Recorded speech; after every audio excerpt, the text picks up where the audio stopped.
Kuri kong kuri kang Pangkuri-kong. Gano'n pa naman yung sa mukha di ang duha. Dali ma'am, para tuluta. Dali ma'am, para tuluta. Sugod na tama. Dili pa kay, wala pa'y time. Ma'am, nakoy pangutana. Unsa man? Na aeroplano sa taas, nagkarga og 50 ka sako nga bugas, nahulog ang isa, pila na lang nabilin. 49 ka sako, nabilin. Tama ka ma'am, 49. Ma'am, ako po ma'am, napukoy pangutana. Sige, sige. Kung saan mo pagsunod sa elepante sa refrigerator, ma'am?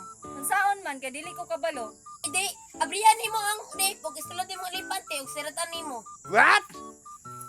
Kani pa ma'am, kung saan mo pagsulod ang kabayo sa rep? Idi abrihan ang rep, tapos isulod nimo ang kabayo, tapos siradan. Mali na pud ka ma'am.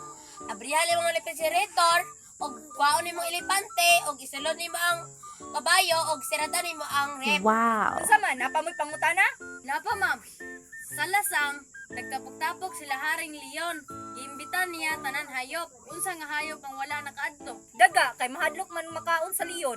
Mali ma'am, ang wala nakaadto sa tapok-tapok nila Haring Leon, ang kabayo. Kawa makabatasan, gisulod man nimo sa ref, di na makakabulong pagawas.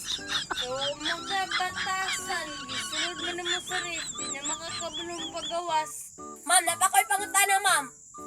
Naitigawa nga gusto mo tabok sa sapa, ma'am. Sorry mo siya pagpakatabok, kadagat namin mga buaya. Magamit og bangka para makatabok. Mali na pud ka ma'am, kay naapil man ang buaya sa tapok-tapok ni Haring Leon. Di makatabok ang tiguan. Tama na oy, magsugod na ta. Kani ma'am, last na ni ma'am, promise. Pag humagtabok sa tigulang ma'am, namatay siya, unsa may hinungdan sa kamatayon. Heart attack, kay gikapoy kay naglisod og ginhawa. Mali na pud ka ma'am, namatay ang tigulang kay nahulugan og isa ka sako nga bugas gikan sa eroplano. Nahulugan og isa ka sako nga bugas gikan sa eroplano.